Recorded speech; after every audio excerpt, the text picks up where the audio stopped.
Alors bonjour à tous et bienvenue dans cette nouvelle vidéo. Aujourd'hui, je vais vous présenter une vidéo de géographie sur les dynamiques territoriales, tensions et coopération à travers le monde. Donc, les dynamiques territoriales, c'est comment les territoires se développent. Donc, les territoires qui sont déjà développés, comment ils deviennent encore plus puissants. Les territoires qui sont en marge, donc en développement, comment ils se développent un peu plus. Et ceux qui sont totalement émergents, enfin ceux qui ne sont pas du tout développés, comment ils vont petit à petit se développer. Voilà, donc on voit ça sous deux angles. D'un côté, les tensions, ça peut apporter le développement de certains pays et pas d'autres, donc des inégalités, des tensions sur les ressources, etc. Mais également des phénomènes de coopération, par exemple des alliances économiques, politiques, technologiques, etc. Alors, pour vous présenter un petit peu cette notion, je vais vous présenter plusieurs aspects historiques, mais également des définitions. Donc, par exemple, première définition que j'ai mise, c'est l'étalement urbain. L'étalement urbain, c'est l'extension des villes dans les espaces ruraux à leur profit. Donc, c'est généralement à leur profit quand une ville s'étend, c'est par exemple pour créer plus de logements, pour créer plus de voies ferrées, de voies de transport, etc. Donc, généralement, des développements technologiques qui vont profiter à l'espace rural, mais qui peuvent quand même présenter certaines externalités négatives, comme par exemple la pollution, parce que quand on va développer des infrastructures dans l'espace rural, ça va polluer, ça va détruire l'espace rural, donc détruire la végétation, détruire l'agriculture, etc. Il y a la ségrégation socio-spatiale, la congestion des infrastructures, enfin, il y a plein d'autres externalités négatives, mais voilà ce que c'est l'étalement urbain et ses conséquences.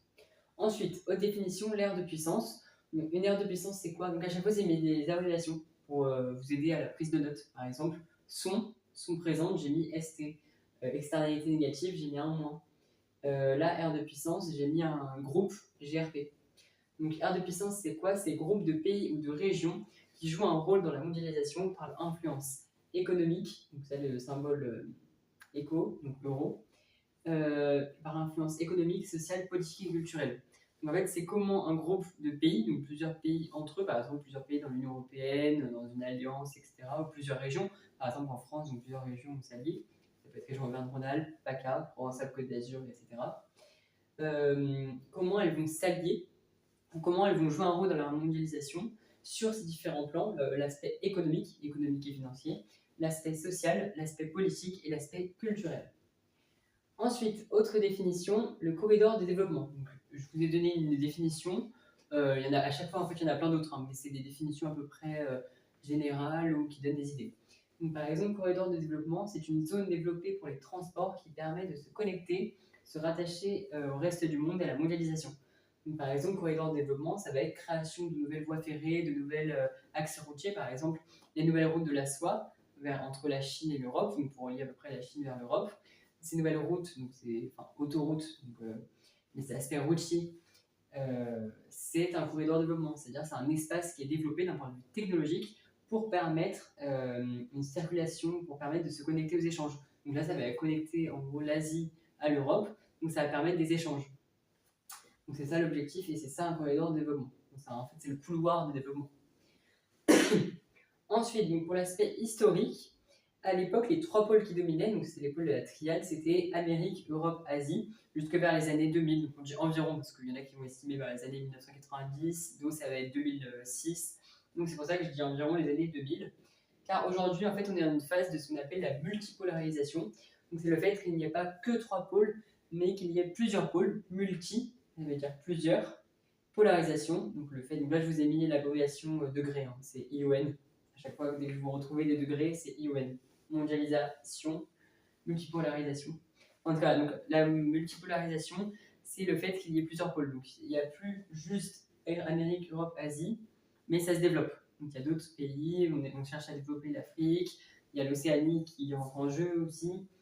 Donc voilà, donc c'est ça l'effet de multipolarisation. D'autres régions, d'autres pays prennent de l'importance et se développent. Ensuite, donc là, je vous ai rajouté d'autres points importants. Donc, aujourd'hui, majoritairement, on dit que les puissances moteurs dans la mondialisation, c'est l'USA, les États-Unis et la Chine.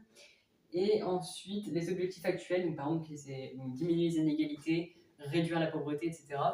Je vous ai souligné tous ces organismes qui sont chargés de cela, donc FEDER, FSE, le CNUD. Donc le CNUD, il me semble que c'est une démarche, enfin un projet lancé par les États-Unis pour justement réduire les inégalités. La BM, donc c'est pas une BMW, hein, c'est pas une voiture, mais c'est la Banque mondiale, et le FMI, c'est le Fonds monétaire international, qui sont deux sortes, si vous voulez, on pourrait dire d'associations bancaires, deux sortes de banques qui prêtent à des pays, donc soit des pays qui ont besoin, par exemple, pour établir un projet, soit des pays qui sont vraiment en difficulté. Mais donc il y a certaines conditions pour emprunter auprès de ces organismes. Mais en tout cas, ces organismes qui cherchent soit à aider les pays à se développer, soit tout simplement à justement réduire les inégalités, enfin diminuer les inégalités en réduisant la pauvreté, donc en soutenant les pays, en leur faisant des prêts, en leur prêtant de l'argent. Donc voilà, je vais maintenant mettre pause et puis on va voir d'autres définitions et d'autres idées.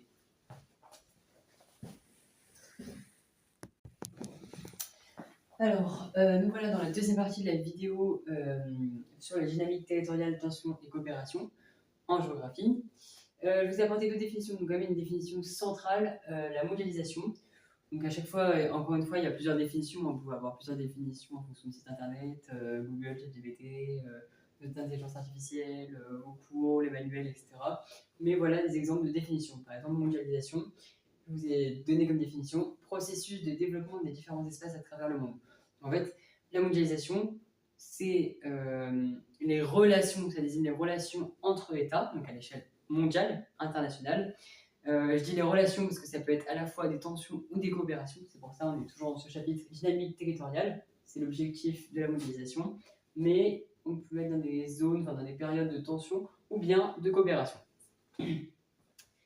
Donc le but de la mondialisation, voilà, c'est de se développer. Donc les pays qui, comme je le disais tout à l'heure, les pays qui sont développés, ils peuvent se développer davantage afin d'être encore plus puissants, donc se surdévelopper entre guillemets. Les pays qui sont en cours de développement, ils peuvent plus se développer. Et ceux qui étaient complètement à l'arrêt, complètement émergents, ceux qui ne sont pas du tout développés, ils peuvent se développer à leur tour. Et en cela, ça permet d'être déjà plus technologique, enfin, on se développe, le monde se développe, mais dans un aspect positif, c'est l'avantage. Et surtout, on vise à réduire les inégalités mondiales, les inégalités d'ordre économique, politique, social, culturel, etc. On vise à réduire toutes ces inégalités, mais principalement les inégalités qui sont économiques. Donc voilà, première définition. Deuxième définition, enfin autre définition plutôt, les technopoles. Qu'est-ce qu'une technopole? Donc ça rentre dans le chapitre. C'est un territoire de recherche et d'innovation situé à proximité des universités. Donc en fait, l'objectif, c'est que vous avez des étudiants, enfin des apprentis, des étudiants qui font leur cursus scolaire, donc leur parcours scolaire à l'université, et qui ensuite effectuent soit leur alternance, soit des stages, soit leur premier emploi dans les entreprises qui sont présentes. Donc, exemple de technopole, Sophia Antipolis à Nice en France, ou la Silicon Valley, vous avez des sièges d'entreprises comme par exemple le siège d'Apple. En gros, vous avez les étudiants, ils font leur alternance du coup dans l'entreprise, ou alors des stages, ou alors leur premier emploi, et ils continuent à travailler de manière générale. Là, du coup, l'avantage, c'est que ils étudient à côté, ils ont leur entreprise. Du coup, pour les étudiants, c'est facile de trouver un emploi. Et pour les entreprises, c'est facile de recruter parce que c'est à côté des universités. Et du coup, tout est relié, tout le monde est content. Et en plus, sur l'aspect du cadre, c'est très sympa. Le cadre est très... Les entreprises sont modernes, les universités sont modernes, donc tout est modernisé. Le cadre est très chaleureux. Par exemple, à Nice, le cadre est très sympa. C'est localisé, pas très loin du bord de mer, il fait beau, il fait chaud, voilà. Donc on y trouve des entreprises de recherche et développement, comme je le mettais, voilà. Ça peut être, c'est pas forcément des sièges sociaux, mais en tout cas ça peut être des grands groupes ou des petites entreprises spécialisées dans l'innovation, dans la technologie, dans la recherche. Ça peut être entre guillemets par exemple des annexes du CNRS, ou ça peut être des centres de recherche, on peut dire par exemple Chrono, on peut dire, ou d'autres marques. Mais voilà, c'est tout ce qui touche la technologie. Donc je pense pas que vous allez trouver Sephora, enfin c'est pas voilà. Ensuite, autre définition, donc c'est des définitions un peu synonymiales, c'est un peu relié, c'est la zone franche et le paradis fiscal. Le paradis fiscal, c'est une sorte de variant, donc une version un peu synonyme de la zone franche. Donc la zone franche, voici la définition, c'est un espace où la législation économique ne s'applique pas, donc la législation économique nationale. C'est-à-dire que tout ce qui est système de taxes, de prélèvements sociaux, prélèvements obligatoires, cotisations sociales, etc., ça ne s'applique pas. Soit il y en a peu, voire même il n'y en a pas du tout. Donc c'est pour ça qu'on parle de l'idée de paradis fiscal ou de zone franche. C'est une zone libre. Donc voilà. Et paradis fiscal, c'est le variant de la zone franche. Donc en fait, c'est un peu la même définition. ça se rejoint, en fait, donc c'est pour ça, ça porte bien son nom, paradis fiscal, c'est qu'en fait, c'est le paradis, il n'y a pas de fiscalité, enfin, il n'y a pas de taxes, etc., c'est tranquille. Donc c'est pour ça qu'on y retrouve généralement les sièges sociaux des entreprises qui veulent profiter, en fait, de ce principe économique, de ce principe fiscal, du fait qu'il n'y ait pas de taxes, ou très peu, pour s'y installer. Donc voilà, ou même les entreprises de manière générale, donc c'est essentiellement les sièges sociaux, mais pas forcément, ça peut être d'autres entreprises qui cherchent à s'y installer. Donc, je vous ai mis des exemples de zones franches, donc Tanger-Med au Maroc, Shenzhen en Chine, et paradis fiscaux, vous avez par exemple le Luxembourg, la Suisse. Vous aviez avant Andorra, donc voilà, la petite ville, la ville à la frontière entre la France et l'Espagne, mais maintenant ça devient un peu taxé, donc on compte plus trop Andorre. En tout cas, vous avez un peu le Luxembourg, la Suisse, le Liechtenstein, désolé pour la prononciation, le Liechtenstein, enfin bref, vous avez compris. Et voilà. Ensuite, autre définition, autre idée, c'est l'indice de mondialisation KOF. C'est un indice qui mesure un petit peu le PIB, l'IDH, enfin, à partir du PIB, l'IDH et d'autres facteurs, enfin il y en a beaucoup, il y en a environ 23. Donc ça permet un petit peu d'analyser la situation économique de plusieurs pays ou États. Voilà pour ce chapitre sur les dynamiques territoriales, les tensions et coopérations, donc chapitre de géographie. La vidéo s'achève et je vous remercie pour votre attention et votre écoute.